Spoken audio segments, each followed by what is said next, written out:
And so we don't even know what the houses are going to be or anything. Listen, you smell something? Did you stack those like that? No. You know what that is? That's asymmetrical DVD stacking. You know, no human being would ever stack DVDs like that. I don't think so. Huh? Oh,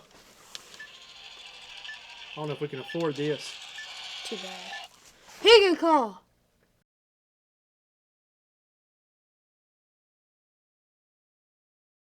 It's alive.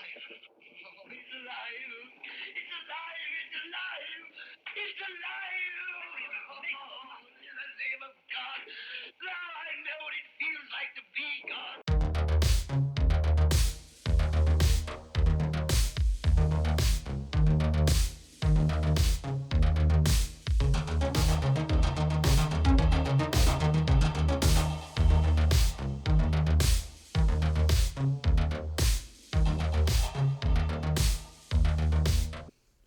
Hello, friends and fiends. Welcome back to Blood and Guts. Tonight we got a good creature feature for you. And with me, as always, is Mad Matt himself. How's it going? I'm doing fantastic, Evil Adam, because tonight we get to talk about one of the, not like just my personal favorite. To me, it's one of the greatest movies of all time. How about you? Yeah, I would definitely say this is a classic on the Mount Rushmore Yeah, needs no introduction. of my youth, even of my adulthood. Yeah. And we're talking about the legendary Ghostbusters.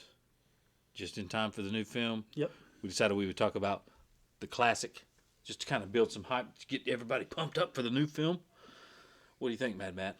Oh, I'm excited. Like I said, especially talking about that new film coming out, and I know it's towards the end of March, but like after seeing Ghostbusters Afterlife, I'm pretty sure Frozen Empire is going to be fantastic as well. Yeah. But like you said, like this is just a movie that is a huge part of my childhood. Like ever since I could crawl or even have my first memories, I always remember watching Ghostbusters. Yeah, I remember it very well, and I remember begging my folks to get me the toys. Mm-hmm. And I remember also, we couldn't quite afford it. Mm-hmm. So later on, I did get some of the toys, but all the other kids had them before me, and I was super jealous. I remember being super jealous of that. I'd see a kid with and it was the plastic Yeah. proton pack, not the cool looking ones that we have today with all the gizmos and lights and sounds. It was the plastic rubber one. Yeah. And I remember seeing kids running around in those going, man, if I could get me one of those. We were lucky. Like I said, we had them growing up, and my aunt, like you could never find them anywhere because they sell out so quick. So our aunt actually shipped them to us from Houston, Texas, all the way to North Carolina. So that's how I was lucky enough to get it. And like I said, for that, I'm forever grateful for it. But yeah. Like and as you can see, it's already cut. We have some of these great toys here in front of us today. And I love to say these are my original ones, but no, these are the ones my youngest son, he's collected over the years now. Like I said, he's really a huge Ghostbuster fan, so is my oldest as well. But like I said, it's great to actually see them come back and like doing like the original molds from these cartoons from the old Kenner line. So yeah, that's awesome. Yeah, and I mean it's just it's and you also had the spin-off the cartoon show, which was awesome in its own, hugely popular. Right, and there's specific episodes. We'll go to that road later, but there are specific episodes of that cartoon show that are downright twisted and creepy and awesome in their own way. And Friends and Fiends, if you actually want to catch those, they actually have all the episodes on a YouTube channel. I believe it's like the Real Ghostbusters YouTube channel. Yeah, I believe and you can right. watch them for free. So I mean, that's just fantastic. Yeah.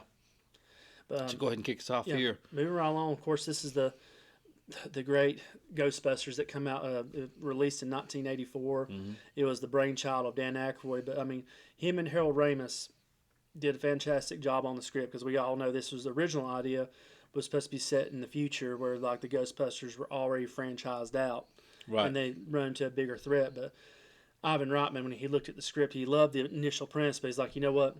This is unfilmable. There's no way we can do this with a proper budget where it's going to come out right.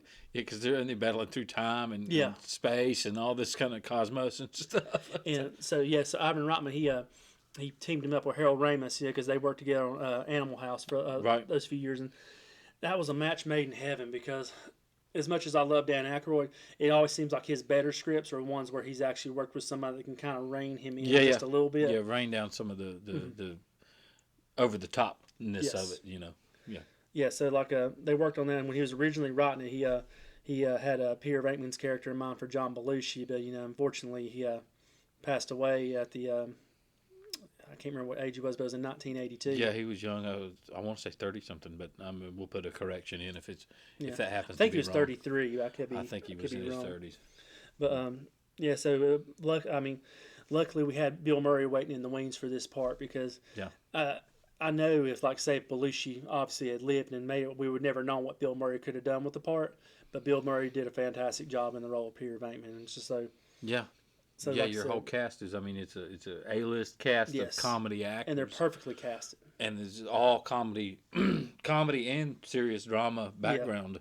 You got Sigourney Weaver, Rick Moranis. And from the SCTV John Candy era. Yep. You got all these greats in here. Obviously, Hal Ramis, Dan Aykroyd, Bill Murray. I can't remember if you Ernie said Hudson. Hudson, and I mean, just great actors in this. One last one too in a supporting role, but he just totally nailed it. Was William Atherton as Walter Peck. Like I said, he actually for years said he hated this movie because people would run him down. People would give him shit in the street. Yes, for giving the Ghostbusters a hard time. And Lord knows if I would have been a kid and ran into him, I would have done exactly the same thing. Yeah, I read a rumor where people would call him Dickless. They'd drive around and shout that at him. As he's walking down the street, which must be pretty. I guess it was Dan. I can't remember if it was Dan Aykroyd. So correct me in the comments from about. It was like either Dan Aykroyd or Ivan Reitman talked about how they ran into him one time. He said, "I hate you" for that part. Yeah. But hey, fun fact though, we'll actually get to see him again in Frozen Empire. So that's gonna be awesome to see. Got a good cameo in the trailer and the little part in the film. So yeah, I think it's gonna be a good little film because Afterlife was one of those ones that I hesitated to watch, and you pretty much brought it more to my attention, saying, yeah, it is worth a watch. Mm-hmm. And then once I did watch it, I thought, yeah, okay, this is actually really good. Right. So now I've seen it like twice. So yeah, I love. Yeah. I thought it turned out it's one of those movies you just don't see a lot of anymore. Whereas it's a slow burn, and they've done a great job with like the character development. I know they kind of had to stretch it a little bit by saying that Egon, had had a kid and kind of abandoned the kid because then. Almost with the age that she's at, you'd almost be like, well, where's she at in the 1984 movie? Because obviously she probably should have been a kid in that movie, but she's not there. Right. So that's one gap that I kind of wish they kind of could have corrected. But either way, overall, I thought that was a fantastic movie. And just based on the trailer, I'm excited to see where this one's going. Yeah, and calling back to this original, the 84 is the for me as a child watching the movie, this version was. Long before I ever went to New York later in my life, this is how I pictured New York. Right.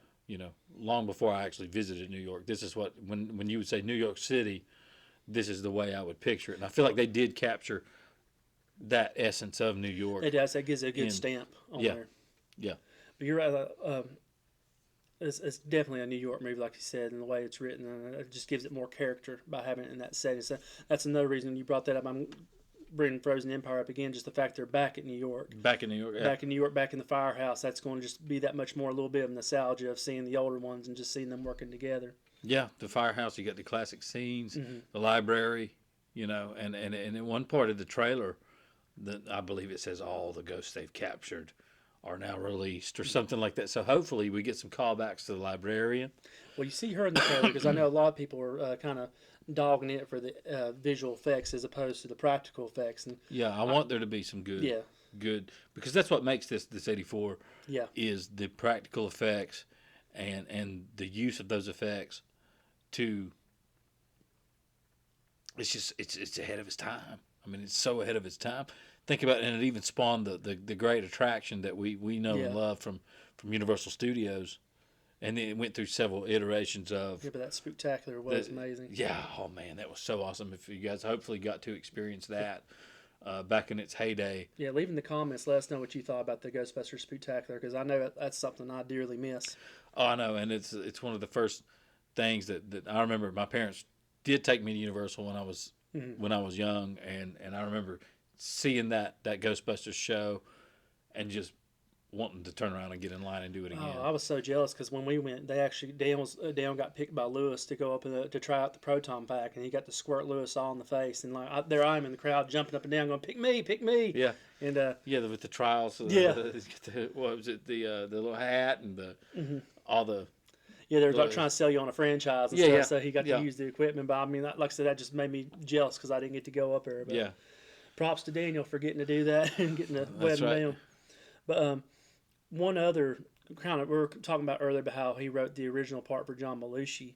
One other fun fact that I come across, which I've known this for years, and if you're a diehard fan of Ghostbusters, I'm sure you know it too. But originally, the role of Louis Tully was offered to John Candy, and it's amazing to hear the story behind the scenes on that because John Candy had his own vision for that character, and obviously Ivan Reitman had a completely different vision for it because Candy wanted, for some reason, to have a German accent and have 2 German shepherds, and he just thought that would be funny. I mean, who knows if the end product we could have seen it, maybe it would have been funny. Yeah, with Candy's known for his improvisation, right? So he could have easily taken that and molded it into something funny if it wasn't, you know, which I'm sure with Candy it would have been. Yeah, but Ivan Reitman, he didn't really like that direction, and John Candy, he was kind of like, well, I don't really want to change it, so they mutually decided that it wasn't best for him to continue with the movie. But what greatness come out of it was John Candy said, well, but you need to take a look at my guy Rick Moranis that I worked with on STTV. Yep. And luckily for that, like I said, he was, to me, perfect Louis Tully. Yeah, and I had heard that a lot of those lines, especially during the apartment and the party, were ad-libbed. Yeah. You know, when he's the he's the accountant. Uh-huh. So he's like, you know, this is Cheryl from blah blah blah, and she, you know, all that kind of stuff. Oh, it's like they've sold their business at this, so they're okay. They're okay. Yeah, all that whole scene was improvised from what I've heard. How much is true, I don't know, but it's One thing I love about him, though, that's just ironic is, you know, he gets locked out of his room every time, and who does he end up being? Are you the gatekeeper? He's the key master. He's the key master, yeah. And that whole back and forth with the colander and the wires. I mean, you know, at one point that's what a Halloween costume I was gonna do was I was gonna rig up the colander with some wires and Christmas lights on it and you should do that this year. I should. And go around doing that. But yeah, just classic, iconic film. I mean, think about how much of pop culture that this film has influenced. Oh, from games, video games, toys, cartoons, theme songs. Like think about how much this has steeped down into pop culture. It is, and like I said, it's just it grows like the audience. It's something where. One, it's a good, like, you know, it ain't a straight horror movie, but it's a good horror, like a good way to get your kids started. It's like a good gateway, yeah. Yeah, exactly, and like it still resonates today. Like it's not age, it's aged like fine wine, best because the practical effects still work. There's a couple scenes that are a little bit wonky when you have like the stop motion of the terror dogs and stuff. I mean, even me, I love that. Stop motion. I love that. But like I've seen people where they're nitpicking at that, talking about that. So I mean, I can understand it. Right. But to me, it doesn't bother me. I think it adds to the charm of the movie. But like we were talking about earlier, like the special effects, like the great Steve Johnson, who went on to work on Fright Night, cut his teeth on this movie, and found out how he done it was I can't remember if he went for an internship or if I just know they were like, well, if you want to work on this movie, what we want you to do is build the best looking skeleton that's decaying and rotting, and if you can do that, we'll keep you on the movie. And so therefore, you got the taxi driver with the cigarette. I love one of my favorite taxis, and they brought that taxi driver back. Yeah, again, and I love it. But, and it's just one of those that I feel like I definitely couldn't watch it every day. Mm-hmm. But I could. Yourself. I couldn't, but I could watch it once every couple of months and be fine with it. Yeah. And then, you know, just to throw it on in the background or just to sit and give it a full watch. Well, that's one thing I love about this movie and why I can just constantly watch it, because you just pick up on new things. Because what I love about this movie is it's got good comedy, but it's not over the top goofy comedy. I felt like when they done the remake back in 2016, that may be something we cover later. I don't really want to, but if we have to, we will. But what they totally missed for me was the tone of that one as opposed to the tone of this one. That one was like over the top, goofy, almost like a Saturday Night Live skit. And if it worked for people, then that's great. Like I've got no problem if somebody watched the movie and they got something out of it and they enjoyed it. But for me, what makes this movie great is the fact that all this stuff's happened. The comedy is how they're reacting to the stuff around them. Almost like you see like Egon just deadpanning the whole movie, like, you know, keeping a straight face. And like one of the funniest things, he has that straight face, but when they flip on Ray's proton pack, you see them both back up against the wall. And it's just things like that is just beautiful. And touching on what you just said about what's going on around them is the tone does get darker. Yeah. However, they still react somewhat comedically, but still somewhat darker. Mm-hmm. You know, you think about when they're in the jail cell and all the prisoners are kind of hanging out around them. They're looking at the map. Right. All that stuff's going on. Right. But then, you know, you got that scene too, that iconic scene where Ray and Winston are riding in the car. Oh, I love that scene. And they're talking about the biblical times, the end of the days, right. all that, the smoking the cigarette. And you just see it's nighttime. You got the reflection of the city in the background. Mm-hmm. It's beautiful. And, you know, and he says the line. He says the iconic line. And he takes a drag on the cigarette, and you just see them get real serious, real quick. How about a little music? Yeah, and how about a little music? He switches it on, and then you cut to that. And then what makes it even more dramatic is you cut to that mm-hmm. outer shot of looking at the car. Yeah. From a crane or from an angle. Going across the bridge, now it's gotten more serious. It's still funny, but now they're realizing, shit, we might be in trouble. The beauty of it is, like you're talking about Spain, like going back to that jail scene, it's never like it's like sarcastic, dry humor. Like, because you got, Bill Murray's a good jerk. Like that one guy's just looking down at the map, like, you know, like he's in on the plan. He's like, everybody getting this so far? Yeah, and I love it. Yeah. And so, but you are in jail. Mm-hmm. You know, your character is incarcerated in jail. Right. And so the tone and the scenes, the backgrounds do get darker, but the comedy stays in there, and I love that. It's just a little chef's kiss on you know, it's pretty much going back to the car you mentioned, and you just think about how that's iconic today. Like, you know, you got the Batmobile. Oh, the car, the Batmobile, the DeLorean, the family truckster, the DeLorean, the A-Team van. Yeah, you got the Ecto. It's there, like you said, in pop culture, and it's never going to go away. And the Interceptor from Mad Max. You have all these classic cinema cars, mm-hmm. and then sometimes, you know, you'll go to like a tourist trap and they'll have the cars of the movies, you know. Well, speaking of tourist traps, I'll go ahead and give a plug. But if you ever go down to Desiland there on I-Drive, they got that car museum with all the movie cars. Yep. And they may not be authentic, but man, it's nice seeing everything. Yeah, the Ecto in there, of course. Yeah. And you know, speaking of Ecto, we got the Ecto cooler. Yep. And speaking of, for you Horror Nights fans, you know I'm going there. I do know I'm going. For you Horror Nights fans, we got the Lacta cooler, which is a damn fine drink, which also has Slimer on it. Yep. It's like a sour beer taste on the Ecto cooler. If you can get a beat on that, friends and fiends, contact Evil Adam. Yeah, let us know where we can pick those up. North Carolina, for some reason, does not keep them in stock. Nowhere keeps them in stock, apparently, because we've tried it and we can't find them. Moving on then a little bit, like we kind of touched on the special effects too. We're talking about the great Steve Johnson. Yeah. The special effects were handled by Richard Edlin and Boss Film Studios, and like I said, they do a fantastic job, because you think about everything though. You think about the like the particle beam throwers, Slimer, how they like the traps, like all that good stuff. But then you got the matte paintings, the beautiful matte paintings on the top of the building. Everything just blends so well into this movie. It's gorgeous, and none of it takes you out. At no point do you go, I was in New York and now I'm not. Mm-hmm. You realize that you are still in New York, and it's awesome. For me, that's kind of like what's missing in movies today is the over-reliance of CGI. I know that sometimes you can't get around, you need to use CGI, but to me, it makes it almost, in some instances, too realistic, where I'm not really shutting off my brain, where in this movie you see stuff that just looks mystical, fantastical. Yeah. And it takes you like, oh man, it takes you back to like the time when you're a child and you're reading books and all that. That's how I look at it. And what we're going to do, friends and fiends, now is give you a couple of good examples, because what we're going to do is put up on the screen right now the scenes from the Stay Puft Marshmallow Man where they built a block. Was it a block? Yep. Maybe more than a city block, with the small scale, with the full size actor in the suit.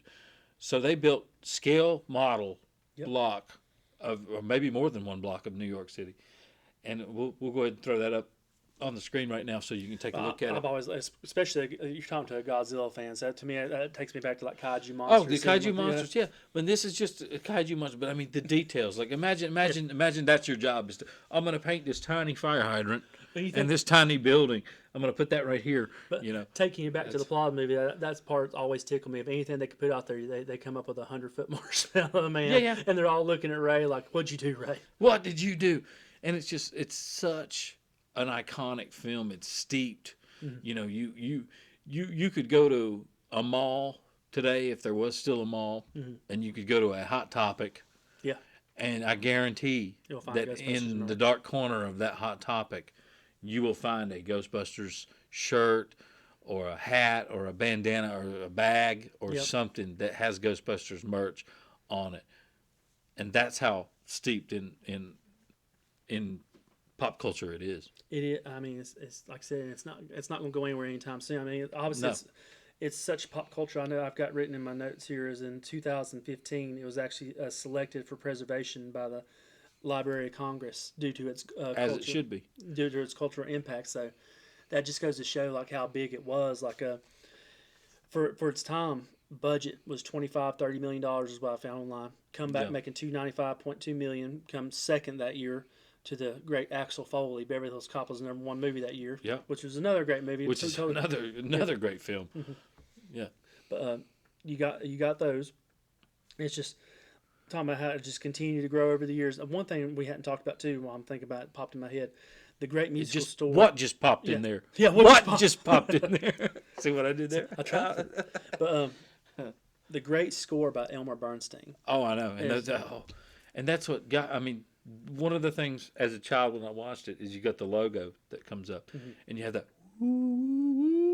that weird score kind of just floats. It just kind of floats in there. That is awesome. Yep. That score is awesome. It's you get the little piano run there.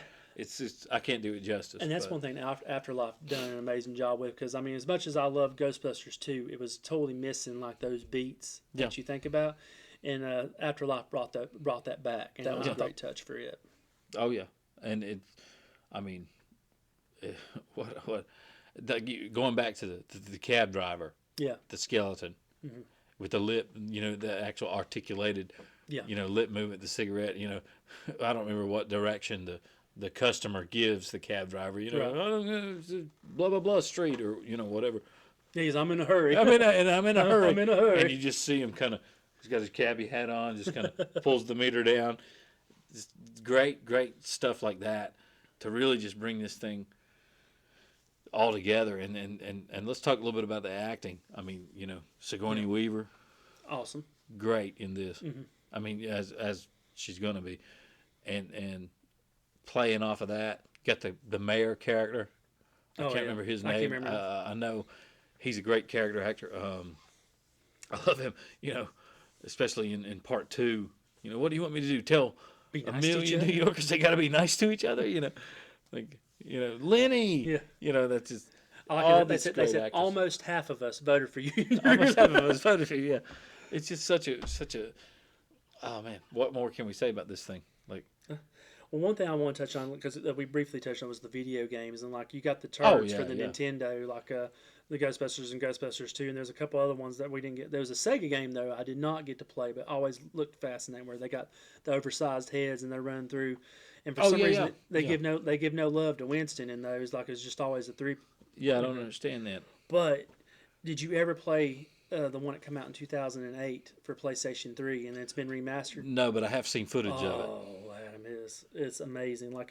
When they originally made that game, that was Aykroyd and Harold Ramis's intention for a Ghostbusters 3. And friends and fiends, if you haven't played it, go look at the cut scenes. Maybe just look through all the cut scenes of the game, because it's a great story of how it would be. It takes place 3 years after Ghostbusters 2. And don't you take on the role as the gamer? as a rookie, you're a rookie. You're a rookie training with them or under their tutelage. Right. So yeah, I do remember that. Oh man, one of the beautiful things is whenever you can just explore the firehouse, you can just walk through, and they got a painting of Vigo that interacts with you. And, nice. One of the first things you do is go catch Slimer, which is fun. So I mean, it's got a lot. If you love this 1984 movie and you've never played that game, you've got to somehow get your hands just on kind of get immersed into it. Yeah. Yes. You see that I'm all for. I'm not a big gamer, but if something like that, if I could kind of immerse myself for a couple hours and just have some fun, that sounds good. There was a new game come out last year, but I had a chance. I think it's more of like an online play game. But friends, let us know how that is. I haven't had a chance to play it. Yeah. Totally. But we mentioned the real Ghostbusters. Like I said, there's plenty of episodes like the one with the boogeyman. We can get it fantastic. And one of my favorite real Ghostbusters episodes, and it fits in. Actually, we grew up watching this, but it fits in great with our love for Halloween Horror Nights. Is the pumpkin? Oh yeah, the Pumpkin King. And he's got the cape with the big collar on it. Yeah, I am Halloween. That reminds me of the Pumpkin Lord, and I love that character. I love those. I love that show growing up too, because like I said, it expands so much into the universe. Because then you have all the multiple vehicles they have, like the helicopter, and Yep. Janine does a fan like her character in that one where she's like more over the top and has the red hair. And there's one episode I love where it actually picks up right after the first movie and shows them coming back to the firehouse, and they got all the marshmallow all over them. And that's when they get their new suits. It gives them like the colors, so it kind of lets you know why they have the color suits. And I thought it was a great touch. Yeah, what a great and what was the voice? Who did the Bill Murray voice? It was. It's the one done Garfield. But I can't think of his name. It's the one that done Garfield, and he has a very unique name, and I can't remember it now. It's Pete Alon, something. I know a butcher. We're gonna put that down. We'll put a little cliff bar down at the bottom of the character that. But yeah. Did you ever watch any of the Extreme Ghostbusters? I did. I did too. I enjoyed those too. I loved all of them, and it just shows you how much this has permeated the zeitgeist. Like this thing is it's everywhere. It is, and like I said, with this new movie coming out, I'm just hoping it creates more fever for more Ghostbusters content, because to me that's something I can never get enough of. Like growing up, if you would ask me when I was 4 years old, what do you want to be when you grow up? Ghostbusters. That's right. And it just like I said, you can go to a mall in anywhere. You can go to a dead mall, and as long as there's a Hot Topic or something, there's going to be a Ghostbusters shirt or a hat. It's everywhere, and and I'm definitely looking forward to the new film. I think that it has some big shoes though. Yep, has some big shoes to fill. Well, but like I said, one other thing too, I'm happy with these new films coming out, and like I said, they got big shoes to fill, but we get a bunch more. Like we talked about earlier, the Kenner line they bring back out, and they're going to bring back out some new toys. Crazy stuff. And like I said, they got the fantastic toys. I'm hoping they'll bring back another firehouse, which I mean we still got an old classic firehouse upstairs, but that's always something fun to play with. But I remember that old school firehouse. That was just nostalgia. It's childhood. Yep. The Ghostbusters. If you if you grew up watching this, you know exactly what we're talking about. The old nostalgic toys. You take the ectoplasm port through the roof. That's fantastic. Oh yeah, and we got the containment unit. Yep. Right here, folks. It's fantastic. The Ecto one, you pull it in had the red doors, open up the double doors, pull the car inside as you would, and of course you cut the corner real sharp, guide that car in there to the firehouse. So, yeah.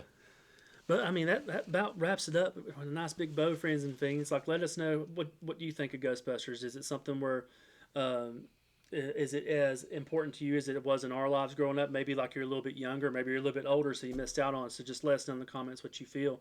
But before, one thing I forgot to mention: how many Goldblums? I mean, should we even say it? For me, it's 5. Oh, it's 5. It's 5 Goldblums, hands down. Yeah. It's a classic part of childhood. Yeah, Goldblum would be proud. But, Goldblum would be proud. And they should bring in a Goldblum character, if not Goldblum himself. That might make it even more. Yes. Even more over the top. Yes. Yes. But for me, like I said, it's definitely one of my favorite movies of all time. So. Yep, classic. And like and subscribe if you enjoy this. Share it with Walter Peck, just to let him know. Yep. And remember, friends and fiends, whenever, like, something goes bump in the night and nobody will believe you, who are you going to call? Who?